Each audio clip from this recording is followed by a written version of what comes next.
ಒಳ್ಳೆ ರಿಸಲ್ಟ್ ಕೊಟ್ಟರೆ ಮಾತ್ರ, ಮಕ್ಕಳು ಒಳ್ಳೆ ಗ್ರೋತ್ ಇದ್ದರೆ ಮಾತ್ರ ನಮ್ಮ ಶಾಲೆಗೆ ಅಡ್ಮಿಷನ್ ಮಾಡಿ. ಬ್ರೈನೋಥಾನ್ ಕಾಂಪಿಟೇಷನ್ ಎಕ್ಸಾಮ್ಸನ್ನು ಕಂಡಕ್ಟ್ ಮಾಡ್ತೀವಿ. ಅಂದರೆ 625ಗೆ 625 ತೊಗೊಳ್ತಾರೆ ನಮ್ಮ ಶಾಲೆಯ ಮಕ್ಕಳು.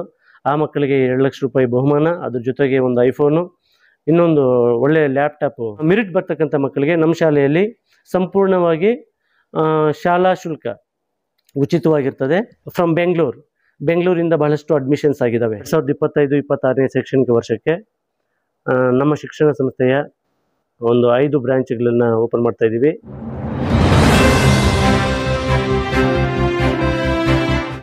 ಎಲ್ರಿಗೂ ನಮಸ್ಕಾರ.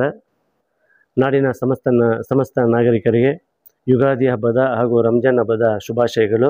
ಈ ವರ್ಷ SSLC ಎಕ್ಸಾಮಿನೇಷನಲ್ಲಿ ಯಾರ್ಯಾರು ಪಾರ್ಟಿಸಿಪೇಟ್ ಮಾಡ್ತಿದ್ದಾರೆ, ಯಾರ್ಯಾರು ಎಕ್ಸಾಮ್ ಬರೀತಾ ಇದ್ದಾರೆ, ಆ ಮಕ್ಕಳಿಗೆ ನಾವು 10 ತಿಂಗಳ ಮುಂಚೆನೇ ಒಂದು ಆಶ್ವಾಸನೆಯನ್ನು ಕೊಟ್ಟಿದ್ವಿ. ಯಾರು SSLC ಎಕ್ಸಾಮಿನೇಷನಲ್ಲಿ ಔಟ್ ಅಂದರೆ 625ಗೆ 625 ತೊಗೊಳ್ತಾರೆ ನಮ್ಮ ಶಾಲೆಯ ಮಕ್ಕಳು, ಆ ಮಕ್ಕಳಿಗೆ 2 ಲಕ್ಷ ರೂಪಾಯಿ ಬಹುಮಾನ, ಅದ್ರ ಜೊತೆಗೆ ಒಂದು ಐಫೋನು, ಇನ್ನೊಂದು ಒಳ್ಳೆಯ ಲ್ಯಾಪ್ಟಾಪು ಕೊಡ್ತೀನಿ ಅಂತೇಳಿ ಒಂದು ಆಶ್ವಾಸನೆ ಕೊಟ್ಟಿದ್ದೆ. ಸೊ ಅದೇ ರೀತಿಯಾಗಿ ಮಕ್ಕಳು ಕೂಡ ಚೆನ್ನಾಗಿ ಓದಿ ಎಕ್ಸಾಮ್ ಬರೀತಿದ್ದಾರೆ.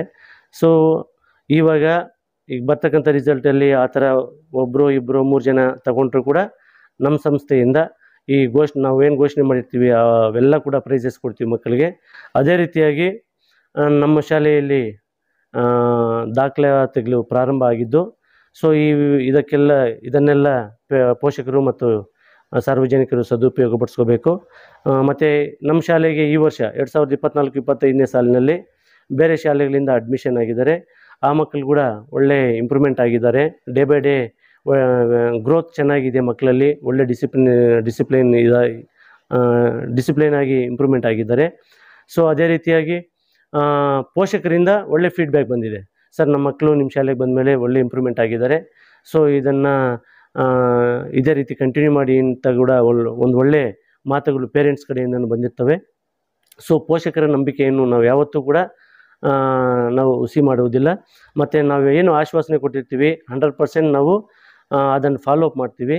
ಸೊ ಅದೇ ರೀತಿಯಾಗಿ ಮಕ್ಕಳಲ್ಲಿ ಪರ್ಫಾರ್ಮೆನ್ಸ್ ಚೆನ್ನಾಗಿಲ್ಲ ಅಂತ ಹೇಳಿದ್ರೆ ನಮ್ಮ ಶಾಲೆಯಲ್ಲಿ ಯಾರು ಕೂಡ ನಾವು ಫೋರ್ಸ್ ಮಾಡಿ ಅಡ್ಮಿಷನ್ ಕೂಡ ಮಾಡ್ಕೊಳ್ಳಲ್ಲ. ನಿಮ್ಮ ಪೋಷಕರಲ್ಲಿ ನಾನು ಕೇಳ್ಕೊಳ್ಳೋದಿಷ್ಟೇ, ನಮ್ಮ ಶಾಲೆಗೆ ಬರ್ತಕ್ಕಂಥ ಎಲ್ಲ ಪೇರೆಂಟ್ಸನ್ನು ಕೇಳಿ, ಒಳ್ಳೆ ರಿಸಲ್ಟ್ ಕೊಟ್ಟರೆ ಮಾತ್ರ, ಮಕ್ಕಳು ಒಳ್ಳೆ ಗ್ರೋತ್ ಇದ್ದರೆ ಮಾತ್ರ ನಮ್ಮ ಶಾಲೆಗೆ ಅಡ್ಮಿಷನ್ ಮಾಡಿ. ಇಲ್ಲಾಂದರೆ ನಾವು ಯಾವಾಗೂ ನಾವು ಫೋರ್ಸು ಮಾಡೋದಿಲ್ಲ, ನಾವು ಸುಳ್ಳು ಹೇಳಿ ನಾವು ಅಡ್ಮಿಷನ್ನು ಮಾಡ್ಕೊಳ್ಳಲ್ಲ. ನಾವೇನು ಹೇಳಿರ್ತೀವೋ ಅದನ್ನು ಮಾಡ್ತೀವಿ, ಇಂಪ್ರೂವ್ಮೆಂಟ್ ಮಾಡ್ತೀವಿ. ಡೇ ಬೈ ಡೇ ಗ್ರೋತ್ ಇರ್ತದೆ ನಮ್ಮ ಶಾಲೆಯಲ್ಲಿ. ಮತ್ತು ಎವ್ರಿ ಸ್ಯಾಟರ್ಡೇ ಕೂಡ ಫುಲ್ ಡೇ ತೊಗೊಂಡು ಮಕ್ಕಳಲ್ಲಿ ಇಂಡಿವಿಜುವಲ್ ಪರ್ಫಾರ್ಮೆನ್ಸ್ ಚೆಕ್ ಮಾಡ್ತೀವಿ. ಆ ಚೆಕ್ ಮಾಡಿದಾಗ ಏನು ಮಕ್ಕಳಲ್ಲಿ ಲೋಪದೋಷಗಳು ಕಾಣ್ತವೆ ಅದನ್ನು ಟೀಚರ್ಸ್ಗೆ ಹೇಳಿ ಸ್ಪೆಷಲ್ ಕ್ಲಾಸಸ್ ತಗೊಂಡು, ಸೊ ಒಂದು ಸೆಕ್ಷನ್ಗೆ 20 ಜನ ಇರ್ತಾರೆ. 20 ಜನದಲ್ಲಿ 1-2 ಸ್ಲೋ ಇದ್ದರೂ ಕೂಡ ಅವ್ರನ್ನ ಸಾಯಂಕಾಲ 6 ಗಂಟೆ ತನಕ ಸ್ಪೆಷಲ್ ಕ್ಲಾಸಸ್ ತಗೊಂಡು ಆ ಮಕ್ಕಳನ್ನ ಇಂಪ್ರೂವ್ಮೆಂಟ್ ಮಾಡ್ತಕ್ಕಂಥ ಒಂದು ಸ್ಟೆಪ್ಪನ್ನು ನಾವು ತಗೊಳ್ತಿದ್ದೀವಿ. ಸೊ ಅದೇ ರೀತಿಯಾಗಿ ಇವಾಗಿರ್ತಕ್ಕಂಥ ಎಲ್ಲ ಪೋಷಕರಲ್ಲೂ ಕೂಡ ಒಳ್ಳೆಯ ಅಭಿಪ್ರಾಯ ನಮ್ಮ ಶಾಲೆ ಮೇಲೆ ಇದೆ. ಸೊ ಇದನ್ನು ಮುಂದಿನ ದಿನಗಳಲ್ಲಿ ಇನ್ನು ಉತ್ತಮವಾಗಿ ಇರ್ತಕ್ಕಂಥ ಇನ್ಫ್ರಾಸ್ಟ್ರಕ್ಚರ್ ಏನಿದೆ, ಈಗಿರ್ತಕ್ಕಂಥ ಮಕ್ಕಳಿಗೆ ಏನು ಟೆಕ್ನಾಲಜಿ ಬೇಕು ಅದೆಲ್ಲ ಕೂಡ ಇಂಪ್ಲಿಮೆಂಟ್ ಮಾಡ್ತಾಯಿದ್ದೀವಿ. ಸೊ ಇಂಪ್ಲಿಮೆಂಟ್ ಮಾಡಿ ಮಕ್ಕಳಲ್ಲಿ ಒಳ್ಳೆ ಬೆಳವಣಿಗೆಯನ್ನು ನಾವು ಪೋಷಕರಿಗೆ ತೋರಿಸ್ಬೇಕು ಅನ್ನೋ ಉದ್ದೇಶದಲ್ಲಿ ಡೇ ಬೈ ಡೇ ಇಂಪ್ರೂವ್ಮೆಂಟ್ ಮಾಡ್ತಿದ್ವಿ. ಸೊ ಕಮಿಂಗ್ ಅಕಾಡೆಮಿಕ್ ಇಯರ್ಗೆ ನಾವು ಒಂದು ಬ್ರೈನೋಥಾನ್ ಕಾಂಪಿಟೇಷನ್ ಎಕ್ಸಾಮ್ಸನ್ನು ಕಂಡಕ್ಟ್ ಮಾಡ್ತೀವಿ. ಸೊ ಅದು ಮಕ್ಕಳಲ್ಲಿ ಬಹಳ ಶಾರ್ಪಾಗಿ ಮತ್ತು ಒಳ್ಳೆ ಇಂಪ್ರೂವ್ಮೆಂಟ್ಸನ್ನು ಕಾಣಿಸ್ತದೆ. ಯಾಕಂದರೆ ನಮ್ಮ ಸ್ಟೇಟಲ್ಲಿ ನಮ್ಮ ಪ್ರೈವೇಟ್ ಸ್ಕೂಲ್ ಯೂನಿಯನ್ನವರು ಅದನ್ನು ಇಂಪ್ಲಿಮೆಂಟ್ ಮಾಡಿದ್ದಾರೆ. ಸೊ ಅದು ಬಹಳ ಮುಖ್ಯವಾಗಿರ್ತದೆ ಮಕ್ಕಳಿಗೆ. ಸೊ ಅದರಿಂದಾಗಿ Brainothon general knowledge state level ಕಾಂಪಿಟೇಷನ್ಗೆ ಪಾರ್ಟಿಸಿಪೇಟ್ ಮಾಡ್ತಕ್ಕಂಥ ರೀತಿಯಲ್ಲಿ ಮಕ್ಕಳನ್ನ ಡೇ ಬೈ ಡೇ ಇಂಪ್ರೂವ್ಮೆಂಟ್ ಮಾಡ್ತೀವಿ. ಸೊ ಅದೇ ರೀತಿಯಾಗಿ ಮಕ್ಕಳಿಗೆ, ನಮ್ಮ ಶಾಲೆಯ ಮಕ್ಕಳಿಗೆ ಮತ್ತು ನಮ್ಮ ತಾಲೂಕಿನಾದ್ಯಂತ ಮಕ್ಕಳಿಗೆ CEE ಎಕ್ಸಾಮನ್ನು ಇಡ್ತಾಯಿದ್ವಿ. ಏನು ಕಾಮನ್ ಎಂಟ್ರೆನ್ಸ್ ಎಕ್ಸಾಮ್ ಅಂತೇಳಿ. ಈ ಎಕ್ಸಾಮ್ಸಲ್ಲಿ ಯಾರು ಟಾಪರ್ಸ್ ಮೆರಿಟ್ ತಗೊಳ್ತಾರೆ, ಫಾರ್ ಎಕ್ಸಾಂಪಲ್ ನಿಮ್ಗೆ ಗೊತ್ತಿರ್ತದೆ ಆದರ್ಶ, ಮುರಾರ್ಜಿ ಮತ್ತು ಕಿತ್ತೂರು ರಾಣಿ ಚೆನ್ನಮ್ಮ, ನವೋದಯ, ಈ ಒಂದು ಶಾಲೆಗಳಿಗೆ ಎಕ್ಸಾಮ್ ಇಡ್ತಾರೆ. ಆ ಎಕ್ಸಾಮಲ್ಲಿ ಇಟ್ಟಾಗ ಪಾಸಾಗಿ ಮೆರಿಟ್ ಬರ್ತಕ್ಕಂಥ ಮಕ್ಕಳಿಗೆ ಸೀಟ್ ಕೊಡ್ತಾರೆ. ಸೊ ಅದೇ ರೀತಿಯಾಗಿ ನಮ್ಮ ಶಾಲೆಯಲ್ಲಿ ಕೂಡ CEE ಎಕ್ಸಾಮ್ ಇಡ್ತಾ ಇದ್ದೀವಿ. ಈ ಎಕ್ಸಾಮಿನೇಷನಲ್ಲಿ ಮೆರಿಟ್ ಬರ್ತಕ್ಕಂಥ ಮಕ್ಕಳಿಗೆ ನಮ್ಮ ಶಾಲೆಯಲ್ಲಿ ಸಂಪೂರ್ಣವಾಗಿ ಶಾಲಾ ಶುಲ್ಕ ಉಚಿತವಾಗಿರ್ತದೆ. ಇದನ್ನು ನೆಕ್ಸ್ಟ್ ಮಂತ್ ಅಂದರೆ ಏಪ್ರಿಲ್ 10ನೇ ತಾರೀಕಿಂದ ನಮ್ಮ ಶಾಲೆಯಲ್ಲಿ ಅಪ್ಲಿಕೇಶನ್ಸ್ ಕೊಡ್ತೀವಿ. ಅದ್ರ ಜೊತೆಗೆ ಹಾಲ್ ಟಿಕೆಟು ಕೊಡ್ತೀವಿ.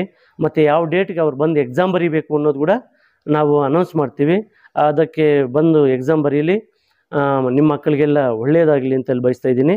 ಸೊ ಅದೇ ರೀತಿಯಾಗಿ ನಮ್ಮ ಶಿಕ್ಷಣ ಸಂಸ್ಥೆಯಲ್ಲಿ ಫ್ರಮ್ ಬೆಂಗಳೂರಿಂದ ಬಹಳಷ್ಟು ಅಡ್ಮಿಷನ್ಸ್ ಆಗಿದ್ದಾವೆ. ಯಾವಾಗ 2023-24 ಮತ್ತು 24-25ನೇ ಶೈಕ್ಷಣಿಕ ವರ್ಷಕ್ಕೆ ಮತ್ತು ಈ ಬರೋ ವರ್ಷಕ್ಕೆ ಕೂಡ ಒಳ್ಳೆ ಅಡ್ಮಿಷನ್ಸ್ ಇದ್ದಾವೆ. ಕಾರಣ ಏನು ಅಂತೇಳಿದ್ರೆ 2 years back only 6 or 7 members admission ಆಗಿದ್ದರು 3 ಇಯರ್ಸ್ ಬ್ಯಾಕು. ಮತ್ತು ಲಾಸ್ಟ್ ಇಯರು ಕೂಡ ನಮಗೆ ಒಂದು 26 ಅಡ್ಮಿಷನ್ ಆಗಿತ್ತು.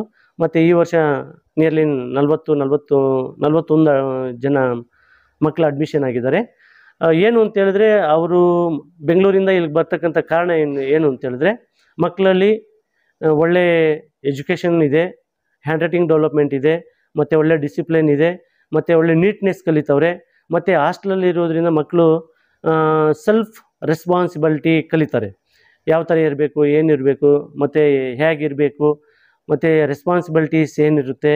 ಸೊ ಅವ್ರವ್ರ ಕೆಲಸ ಅವ್ರು ಮಾಡ್ತಕ್ಕಂಥದ್ದಾಗಿರಲಿ. ಸೊ ಇದೆಲ್ಲ ಕೂಡ ಸ್ವಲ್ಪ ರೆಸ್ಪಾನ್ಸಿಬಿಲಿಟಿ ಮಕ್ಕಳಲ್ಲಿ ಡೆವಲಪ್ಮೆಂಟ್ ಆಗೋದ್ರಿಂದ ಸೆಲ್ಫ್ ಕಾನ್ಫಿಡೆನ್ಸ್, ಸೆಲ್ಫ್ ಇಂಟ್ರೆಸ್ಟು ಮಕ್ಕಳಲ್ಲಿ ಭಾಳಷ್ಟು ಆಗುತ್ತೆ. ಯಾಕಂದರೆ ನೈಟೆಲ್ಲ 10 ಗಂಟೆ ತನಕ ಟೀಚರ್ಸ್ ಇರ್ತಾರೆ, ಓದಿಸ್ತಾರೆ. ಬೆಳಗ್ಗೆ 5 ಗಂಟೆಗೆ ಎಬ್ಬಿಸಿ ಯೋಗ ಕ್ಲಾಸಸ್ ಮಾಡಿಸಿ ಮತ್ತು ಮಕ್ಕಳನ್ನು ಓದೋದಕ್ಕೆ ಇದು ಮಾಡ್ತಾರೆ. ಬೆಳಗ್ಗೆ ಕಾರ್ಯಕ್ರಮಗಳೇನಿರ್ತವೆ ಎಲ್ಲ ಮುಗಿಸ್ಕೊಂಡು ಮತ್ತು ಓದೋ ಕಡೆ ಕಾನ್ಸಂಟ್ರೇಟ್ ಮಾಡ್ತಾರೆ. ಮತ್ತು ಬೆಳಗ್ಗೆ 6ರಿಂದ 8 ಗಂಟೆ ತನಕ ಓದಿಸ್ತಾರೆ. ಮತ್ತು 8ರಿಂದ 9 ಗಂಟೆ ತನಕ ಟಿಫನ್ನು ಮತ್ತು ಅವೆಲ್ಲ ಏನಿರುತ್ತವೆ ಆ ಕಾರ್ಯಕ್ರಮ ಎಲ್ಲ ಮುಗಿಸ್ಕೊಂಡು ಮತ್ತೆ ಶಾಲೆಗೆ ಹೋಗ್ತಾರೆ. ಸೊ ಈ ಥರ ಇರೋದ್ರಿಂದ ಬೆಂಗಳೂರಿಂದ ಒಳ್ಳೆ ಅಡ್ಮಿಷನ್ಸ್ ಆಗ್ತಿದ್ದಾವೆ.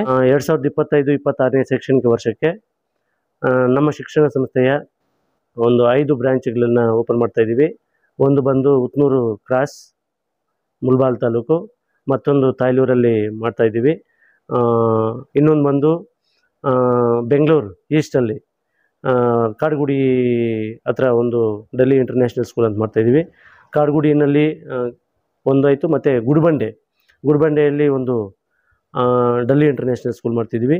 ಅದೇ ರೀತಿಯಾಗಿ ಆಂಧ್ರ ಪ್ರದೇಶದಲ್ಲಿ ಬೈರಡ್ಲಪಲ್ಲಿ ಹತ್ರ ಡೆಲ್ಲಿ ಇಂಟರ್ನ್ಯಾಷನಲ್ ಸ್ಕೂಲ್ ಒಂದು ಮಾಡ್ತಾಯಿದ್ದೀವಿ. ಈ ಎಲ್ಲ ಬ್ರ್ಯಾಂಚ್ಗಳಲ್ಲಿ ಕೂಡ from nursery to 10th standard ಇರುತ್ತೆ. ಅಪ್ಕಮಿಂಗ್ ನೆಕ್ಸ್ಟು ಮುಂದಿನ ದಿನಗಳಲ್ಲಿ ನಾವು ಇಲ್ಲಿ ಕಾಲೇಜ್ ಓಪನ್ ಮಾಡಬೇಕು, ಡಿಗ್ರಿ ಕಾಲೇಜ್ ಓಪನ್ ಮಾಡಬೇಕು ಅಂತ ಯೋಜನೆಗಳಿದ್ದಾವೆ. ಇವೆಲ್ಲ ಕೂಡ ಸ್ಟೆಪ್ ಬೈ ಸ್ಟೆಪ್ ಇಂಪ್ಲಿಮೆಂಟ್ ಮಾಡ್ತೀವಿ. ಮಕ್ಕಳಲ್ಲಿ ಎಲ್ಲ ಮಕ್ಕಳಿಗೂ ಒಂದು ಒಳ್ಳೆಯ ಆಪರ್ಚುನಿಟಿ ಕೊಡಬೇಕು. ಅದ್ರ ಜೊತೆಗೆ ಮೌಲ್ಯಾಧಾರಿತ ಹಾಗೂ ಗುಣಮಟ್ಟದ ಶಿಕ್ಷಣವನ್ನು ನೀಡಬೇಕು ಅನ್ನೋದು ಉದ್ದೇಶದಿಂದ ಈ ಗ್ರಾಮಾಂತರ ಪ್ರದೇಶದಲ್ಲಿ ಒಳ್ಳೆಯ ಶಿಕ್ಷಣ ಸಂಸ್ಥೆಗಳನ್ನು ಮಾಡ್ತಾಯಿದ್ದೀವಿ.